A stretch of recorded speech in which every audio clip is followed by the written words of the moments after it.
Wallet, my cousin. Wallet, my cousin. Wish. Wallet. Okay. Without. You know what? Whatever it is, I know that wish I have words to say. Not, but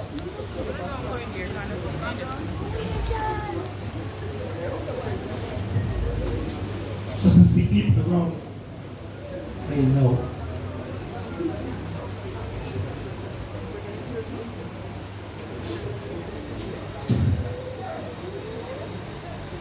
Let's give God thanks. Let's give God thanks. Let's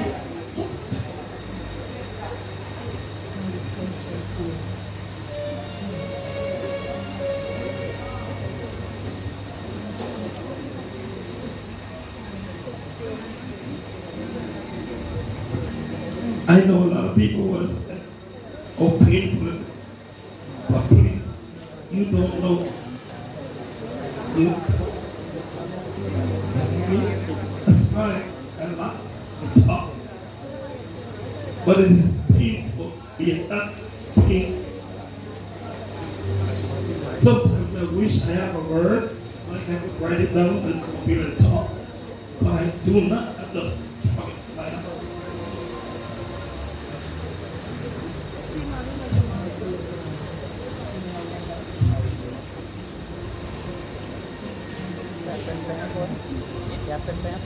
I love you, Mom. Call Rosie. Rosie. You have my number, right? You have Rosie number?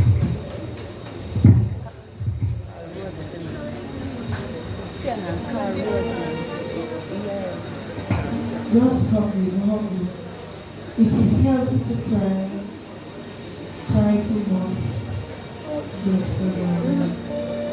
Blessed Jesus, my hand. Yes, I need thee every hour.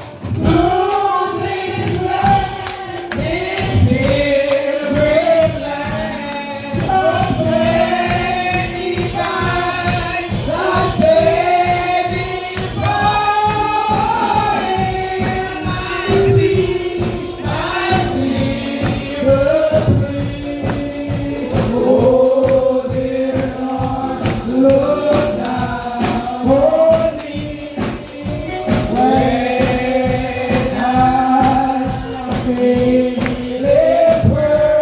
Blessed Jesus, hold my hand. Oh, blessed Jesus, hold my hand. Yes, I need thee.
that says further along, we'll know all about it. And we'll understand why. We wish we could have her here with us until eternity. But God knows best. Let's just cheer up each other. Hold each other in prayers, knowing that God is with us. We have Miss Cheryl coming to us, followed by Mr. Devon Samuel's family friend, and Cheryl. Cheryl is also a friend of the family, and I also think she's co-worker also. So, What's your name? Sienna. yeah. What's your name? You know, I'm here call for I'm telling you, call everyone.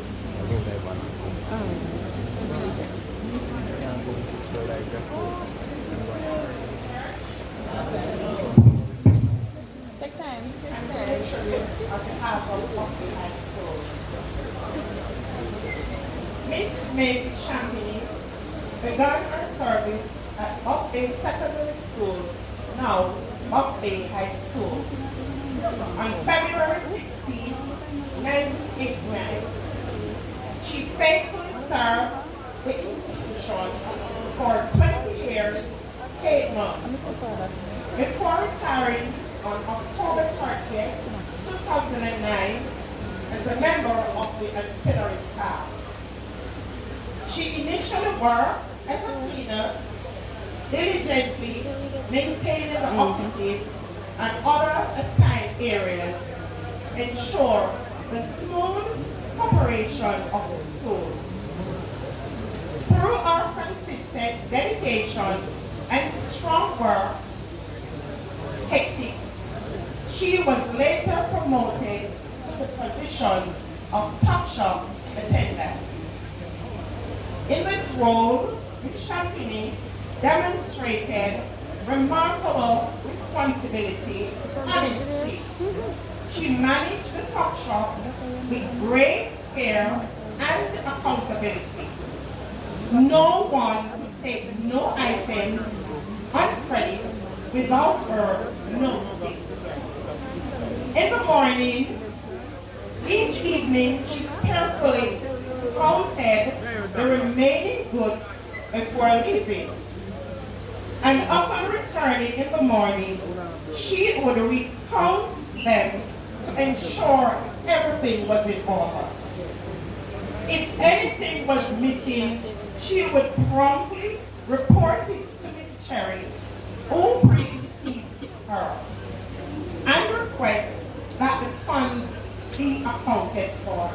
Miss Cherry, if anything was missing, she would, Miss Cherry, please give me Mr. Singh money. That was the verse.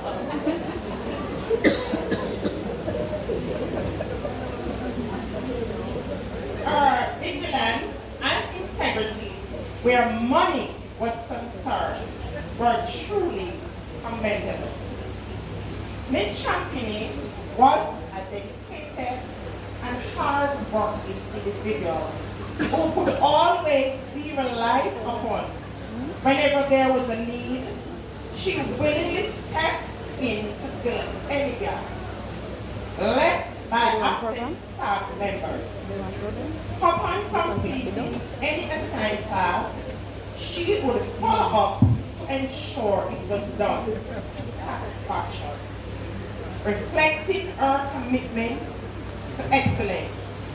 The Buckley High School community remains deeply grateful for her years of dedicated service.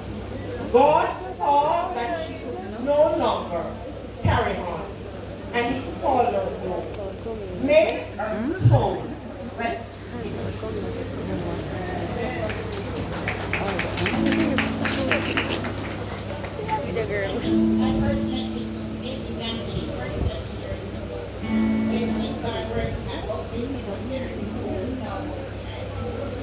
Over the years, our relationship grew into deeper and tender friendship. There are so many wonderful memories that share the culture, time,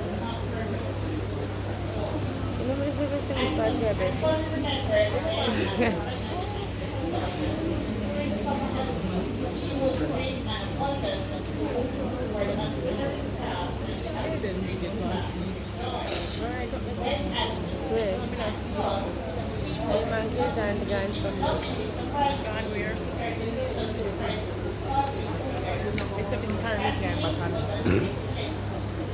yes, my name come on. They not come on. What me not see you? They must be my journey. even after her retirement, whenever she needed anything, she would call and say, "Brittany, come, I want this to be done." And I would Yeah, go on. Yeah, don't come here. Maybe I'll say no. Go on. Sienna, you know that road if you see me. When they? I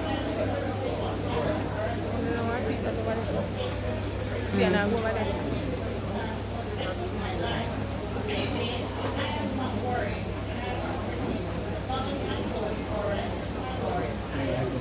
Give me info on your fire. I can give you program. No, I don't know, man, but me already. What fire? You know, I'm not sure. I'm about to be,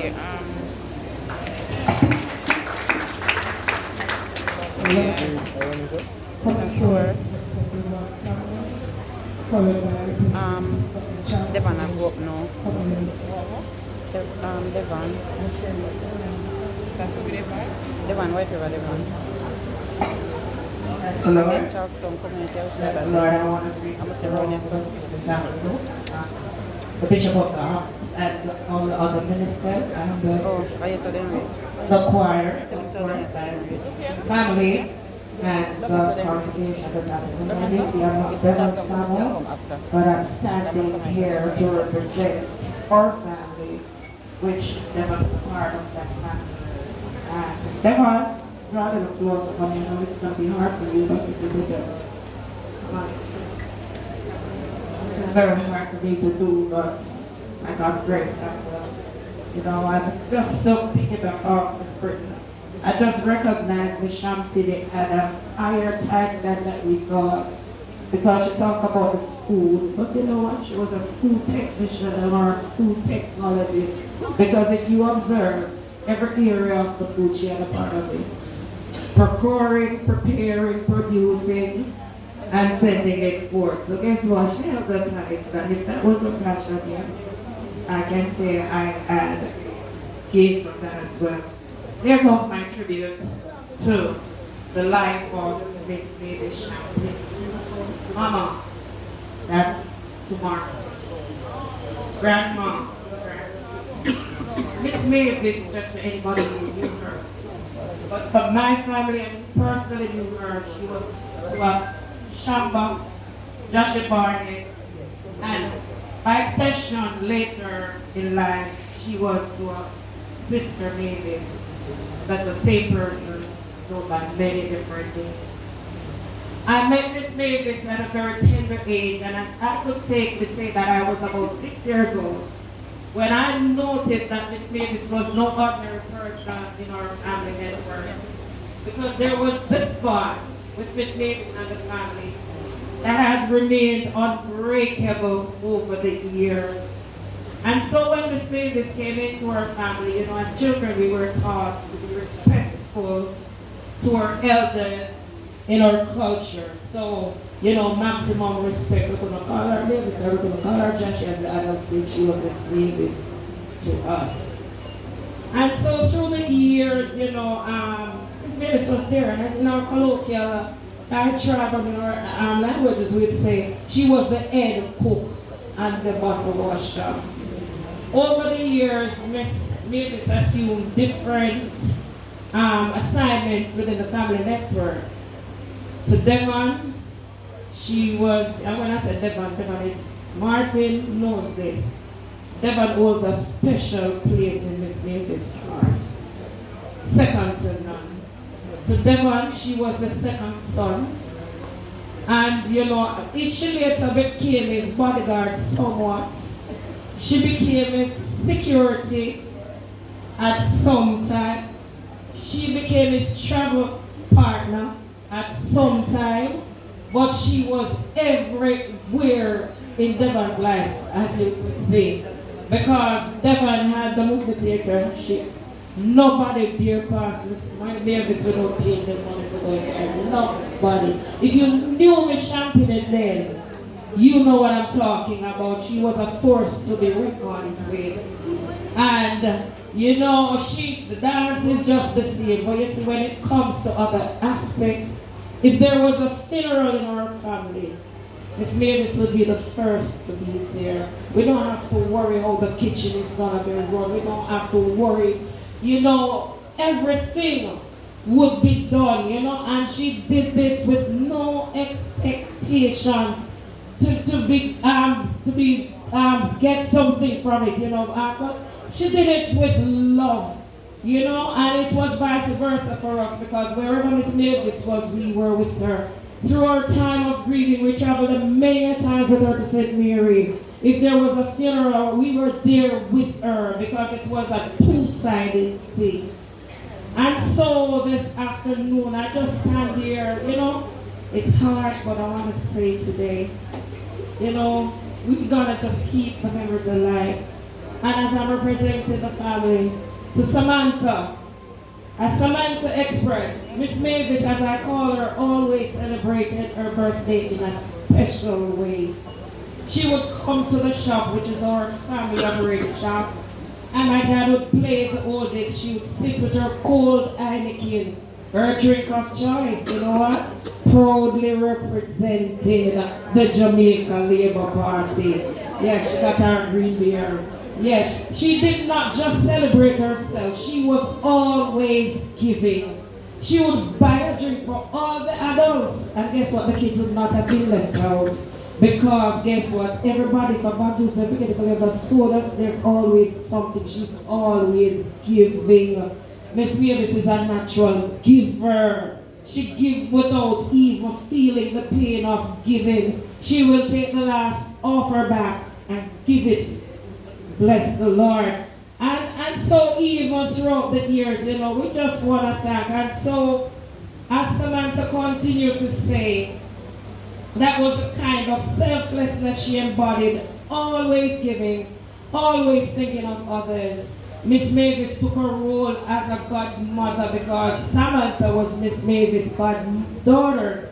And Samantha said she took this role seriously, as every September morning, you know, prior to as soon as school gave holiday in July, I guess she talked to Sandra a long time. Sandra, you have Samantha uniform. You've got to make it, and then she's paying. You know, she paid before, so you know, it's all Samantha needs to go do, fit whatever needs to be fitted, and at the end to collect her uniform. And I know there are other children in here, and the parents of those children that can attest to the fact that this was who she was. And so even as the school, and she said that all expenses were paid, but guess what Samantha remembered most? Easter, the bun and cheese, or bun and cheese would be present. Never would have come to us. Samantha would be get it. Alright, so she came, she provided. When Christmas just the same, because that was not that she don't often, but she used these holidays to do the extra special for those that she loved.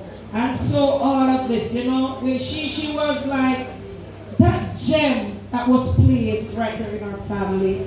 And Samantha, she's not just, you know, our godmother deeply, because she said, you know what, there are things that she do.